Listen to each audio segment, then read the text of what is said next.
ओम शांति। आज 22 मार्च 2024 के ईश्वरी मधुर महावाक्य सुनते हैं। मीठे बच्चे, जितना समय मिले अंतर्मुखी रहने का पुरुषार्थ करो। बाहर मुक्ता में ना आओ, तब ही पाप कटेंगे। आज के मूल्य से प्रश्न है, चढ़ती कला का पुरुषार्थ क्या है जो बाप हर बच्चे को सिखलाते हैं? उत्तर है, बच्चे चढ़ती कला में जाना है तो बुद्धि योग एक बाप से लगाओ। फलाना ऐसा है, यह ऐसा करता है, इसमें यह अवगुण है, इन बातों को जानने की दरकार नहीं। अवगुण देखने से मुंह मोड़ लो, कभी भी पढ़ाई से रूठना नहीं। मुरली में जो अच्छी अच्छी पॉइंट्स हैं उन्हें धारण करते रहो, तब ही चढ़ती कला हो सकती है। ओम शांति। अभी यह है ज्ञान का क्लास और सवेरे योग का क्लास। योग कौन सा? यह बहुत अच्छी रीति समझाना है, क्योंकि बहुत मनुष्य हठ योग में फंसे हुए हैं। जो हठ योग मनुष्य सिखलाते हैं यह है राजयोग, जो परमात्मा सिखलाते हैं, क्योंकि राजा तो कोई है ही नहीं जो राजयोग सिखलावे। यह लक्ष्मी नारायण भगवती भगवान है। राजयोग सीखें तब तो भविष्य में भगवती भगवान बने। यह है ही पुरुषोत्तम संगम युग की समझानी। इसको कहा जाता है पुरुषोत्तम, पुरानी और नई दुनिया का बीज, पुराने मनुष्य और नए देवताएं। इस समय सभी मनुष्य पुराने हैं। नई दुनिया में नई आत्माएं देवताएं होते हैं। वहाँ मनुष्य नहीं कहेंगे। भल हैं मनुष्य, परंतु दैवी गुणों वाले हैं, इसलिए देवी देवता कहा जाता है। पवित्र भी रहते हैं। बाप बच्चों को समझाते हैं, काम महाशत्रु है। यह रावण का पहला पहला भूत है। कोई बहुत क्रोध करते हैं तो कहा जाता है, भौ भौ क्यों करते हो? यह दो विकार बड़े शत्रु हैं। लोभ मोह के लिए भौ भौ नहीं कहेंगे। मनुष्यों में साइंस घमंड के कारण क्रोध कितना है, यह भी बहुत नुकसानकारक है। काम का भूत आदि मध्य अंत दुख देने वाला है। एक दो पर काम कटारी चलाते हैं। यह सब बातें समझकर फिर औरों को समझानी है। तुम्हारे सिवाय बाप से वर्षा लेने का सच्चा रास्ता तो कोई बतला ना सके, तुम बच्चे ही बता सकते हो। बेहद के बाप से इतना बड़ा वर्षा कैसे मिलता है? जो किसी को समझा नहीं सकते तो जरूर पढ़ाई पर ध्यान नहीं है। बुद्धि योग कहाँ भटकता है? युद्ध का मैदान है ना, ऐसे कोई मत समझे। सहज बात है, मन के तूफान व विकल्प ढेर के ढेर ना चाहते हुए भी आएंगे। इसमें मूंझना नहीं है। योग बल से ही माया भागेगी। इसमें पुरुषार्थ बहुत है।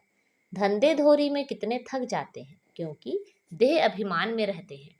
देह अभिमान के कारण बहुत बातचीत करनी पड़ती है। बाप कहते हैं, देही अभिमानी बनो। देही अभिमानी बनने से जो बाप समझाते हैं वही औरों को समझाएंगे। अपने को आत्मा समझ बाप को याद करो। बाप ही शिक्षा देंगे कि बच्चे बाहर मुखी नहीं होना चाहिए, अंतर्मुखी होना है। भल कहाँ बाहर मुखी होना भी पड़े, फिर भी जितनी फुर्सत मिले कोशिश कर अंतर्मुखी होना चाहिए, तब ही पाप कटेंगे। नहीं तो ना पाप कटेंगे ना उच्च पद पाएंगे। जन्म जन्मांतर के पाप सिर पर हैं। सबसे जास्ती पाप ब्राह्मणों के हैं, उनमें भी नंबरवार हैं। जो बहुत उच्च बनते हैं वही बिल्कुल नीच भी बनते हैं। जो प्रिंस बनते हैं उनको ही फिर बेगर भी बनना है। ड्रामा को अच्छी रीति समझना है। जो पहले आए हैं वह पिछाड़ी में आएंगे। जो पहले पावन बनते हैं वही पहले पतित बनते हैं। बाप कहते हैं, मैं भी आता ही हूँ इनके बहुत जन्मों के अंत में, सो भी जब वानप्रस्थ अवस्था है। इस समय छोटे बड़े सबकी वानप्रस्थ अवस्था है। बाप के लिए गायन भी है, सर्व की सद्गति करने वाले। वह होती ही है पुरुषोत्तम संगम युग पर। यह पुरुषोत्तम संगम युग भी याद रखना चाहिए। जैसे मनुष्यों को कलयुग याद है, संगम युग सिर्फ तुमको याद है। तुम्हारे में भी नंबरवार है। बहुतों को तो अपना गोरख धंधा ही याद रहता है। बाहर से मुंह हटा हुआ हो तो धारणा भी हो जाए। एक कहावत है, अंतकाल जो स्त्री सिमरे। जो गीत व श्लोक अच्छे अच्छे हैं, जिनका हमारे ज्ञान से कनेक्शन है, वह रखने चाहिए। जैसे छी दुनिया से जाना ही होगा। दूसरा, नैनहीन को राह दिखाओ। ऐसे ऐसे गीत अपने पास रखने चाहिए। बनाए तो मनुष्यों ने ही है, जिनको इस संगम का पता ही नहीं है। इस समय सब ज्ञान नैनहीन अंधे हैं। जब परमात्मा आए तब आकर राह दिखाए। अकेले को तो नहीं दिखाएंगे। यह है उनकी शिव शक्ति सेना। यह शक्ति सेना क्या करती है? श्रीमत पर नई दुनिया की स्थापना।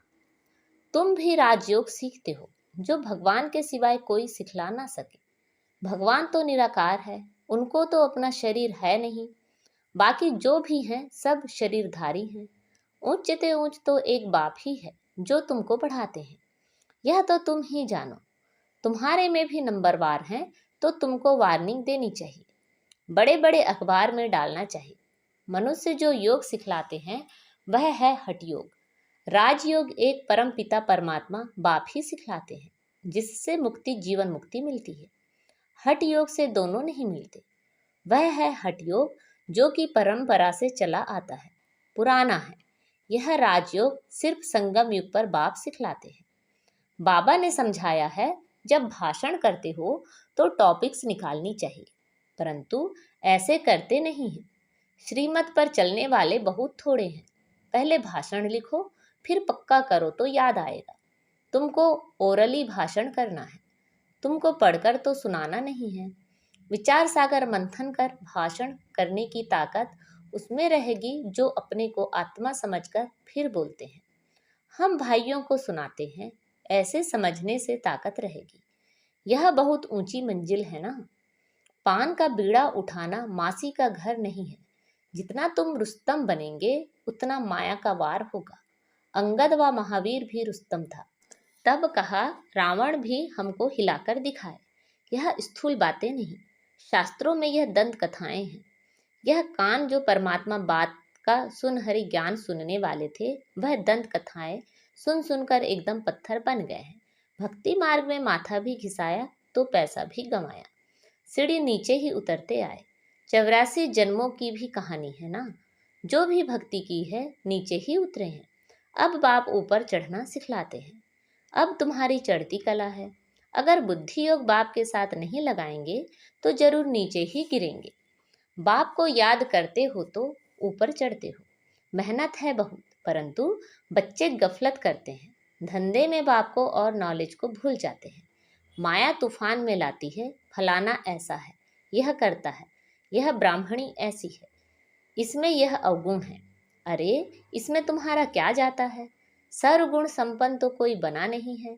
कोई का अवगुण ना देख गुण ग्रहण करना है। अवगुण देखो तो मुंह मोड़ लो। मुरली तो मिलती है, वह सुनते धारण करते रहो। बुद्धि से समझना है, यह बाबा की बात बिल्कुल ठीक है। जो बात ठीक ना लगे छोड़ देनी चाहिए। पढ़ाई से कभी रूठना नहीं चाहिए। ब्राह्मणी से व पढ़ाई से रूठना गोया बाप से रूठना। ऐसे बहुत बच्चे हैं जो फिर सेंटर पर नहीं आते हैं। भल कोई कैसा भी है, तुम्हारा काम मुरली से है। मुरली जो सुनाए उनमें से अच्छी अच्छी पॉइंट धारण करनी है।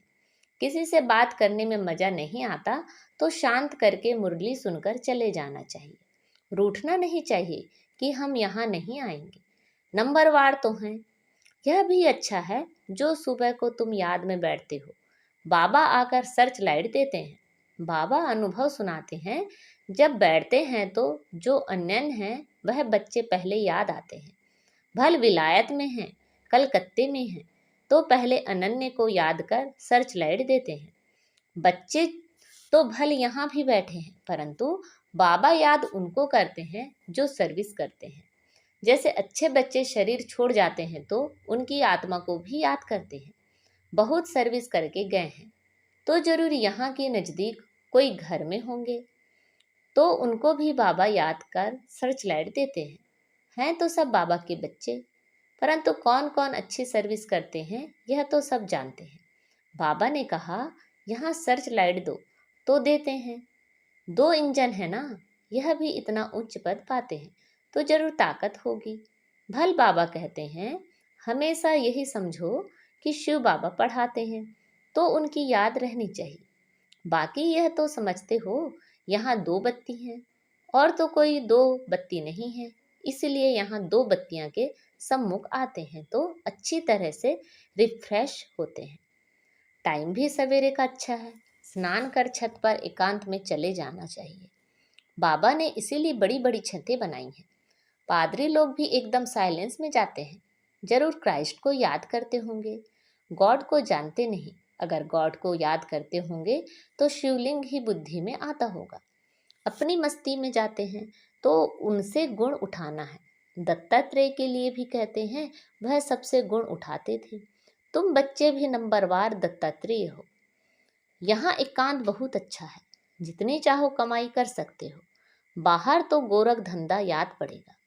4 बजे का टाइम भी बहुत अच्छा है, बाहर कहाँ जाने की जरूरत नहीं है। घर में बैठे हो, पहरा भी है। यज्ञ में पहरा भी रखना पड़ता है। यज्ञ के हर वस्तु की संभाल रखनी पड़ती है, क्योंकि यज्ञ की एक एक चीज बहुत वैल्यूबल है। इसीलिए सेफ्टी फर्स्ट। यहाँ कोई आएंगे नहीं, समझते हैं यहाँ जेवर आदि तो कुछ है नहीं। यह मंदिर भी नहीं है। आजकल चोरी सब जगह होती है। विलायत में भी पुरानी चीजें चोरी करके ले जाते हैं। जमाना बहुत डर्टी है, काम महाशत्रु है, वह सब कुछ भुला देता है। तो तुम्हारा सवेरे एक क्लास होता है एवर हेल्दी बनने का, और फिर यह है एवर वेल्दी बनने का। बाप को याद भी करना है तो विचार सागर मंथन भी करना है। बाप को याद करेंगे तो वर्षा भी याद आएगा। यह युक्ति बहुत सहज है। जैसे बाप बीज रूप है, झाड़ के आदि मध्य अंत को जानते हैं। तुम्हारा भी धंधा यह है। बीज को याद करने से पवित्र बनेंगे, चक्र को याद करेंगे तो चक्रवर्ती राजा बनेंगे, अर्थात धन मिलेगा। राजा विक्रम और राजा विक्रमाजीत दो संवत मिक्स कर दिए हैं। रावण आया तो विक्रम संवत शुरू हुआ, डेट बदल गई। वह चलता है 1 से 2500 वर्ष, फिर चलता है 2500 से 5000 वर्ष तक। हिंदुओं को तो अपने धर्म का पता नहीं। यह एक ही धर्म है जो असली अपने धर्म को भूल अधर्मी बने हैं, धर्म स्थापक को भी भूले हैं। तुम समझा सकते हो आर्य समाज कब शुरू हुआ। आर्य शुधरे हुए सतयुग में थे, अन आर्य अभी हैं। अब बाप आकर तुमको सुधारते हैं।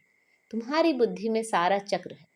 जो अच्छे पुरुषार्थी हैं वह खुद भी जानते हैं, औरों को भी पुरुषार्थ कराते हैं। बाप है गरीब निवाज, गांव वालों को संदेश देना है। 6 चित्र काफी हैं। 84 के चक्र का चित्र बहुत अच्छा है, उस पर अच्छी तरह समझाओ। परंतु माया इतनी प्रबल है जो सब कुछ भुला देती है। यहाँ तो दोनों लाइट इकट्ठी हैं, एक बाप की एक इनकी। दोनों जबरदस्त हैं, परंतु यह कहते हैं तुम एक ही जबरदस्त लाइट को पकड़ो। सब बच्चे यहाँ भागते हैं, समझते हैं डबल लाइट है। बाप सम्मुख सुनाते हैं, गायन है तुम ही से सुनो तुम ही से बोलो। परंतु ऐसे नहीं, यहाँ बैठ जाना है। 8 रोज काफ़ी है, अगर बिठा दें तो ढेर हो जाए। ड्रामा अनुसार सब कुछ चलता रहता है, परंतु तुमको आंतरिक खुशी बहुत होनी चाहिए। वह खुशी उन्हें होती है जो आप समान बनाते हैं। प्रजा बनावे तब राजा बने। पासपोर्ट भी चाहिए। बाबा से कोई पूछे तो बाबा फट से कहते हैं, अपने को देखो, मेरे में क्या अवगुण है। स्तुति निंदा सब सहन करना पड़ता है। जो यज्ञ से मिले उसमें खुश रहना है। यज्ञ के भोजन से तो बहुत लव चाहिए। सन्यासी थाली धोकर पीते हैं, क्योंकि उनको भोजन का महत्व है। समय ऐसा आना है जो अनाज भी ना मिले तो सब कुछ सहन करना पड़ता है, तब पास हो सकेंगे। अच्छा, मीठे मीठे से खिलाते बच्चों प्रति माता पिता बाप दादा का याद प्यार और गुड मॉर्निंग। रूहानी बाप की रूहानी बच्चों को नमस्ते। हम सब रूहानी बच्चों की रूहानी माता पिता बाप दादा को याद प्यार गुड मॉर्निंग और नमस्ते। आज की मुरली से धारणा के लिए मुख्य सार हैं, किसी में भी कोई अवगुण दिखाई दे तो अपना मुंह मोड़ लेना है। पढ़ाई से कभी रूठना नहीं है। दत्तात्रेय मिसल सबसे गुण उठाने हैं। बाहर से बुद्धि निकाल अंतर्मुखी रहने का अभ्यास करना है। धंधे धोरी में रहते देही अभिमानी रहना है। बहुत बातचीत में नहीं आना है। आज बाबा ने हमें वरदान दिया है, ईश्वरीय सेवा के बंधन द्वारा समीप संबंध में आने वाले रॉयल फैमिली के अधिकारी भव। ईश्वरीय सेवा का बंधन नजदीक संबंध में लाने वाला है। जितनी जो सेवा करता है उतना सेवा का फल समीप संबंध में आता है। यहाँ के सेवाधारी वहाँ की रॉयल फैमिली के अधिकारी बनेंगे। जितनी यहाँ हार्ड सेवा करते उतना वहाँ आराम से सिंहासन पर बैठेंगे, और यहाँ जो आराम करते हैं वह वहाँ काम करेंगे। एक एक सेकंड का, एक एक काम का हिसाब किताब बाप के पास है। आज का स्लोगन है, स्व परिवर्तन द्वारा विश्व परिवर्तन का वाइब्रेशन तीव्र गति से फैलाओ। स्व परिवर्तन द्वारा विश्व परिवर्तन का वाइब्रेशन तीव्र गति से फैलाओ। अच्छा, ओम शांति।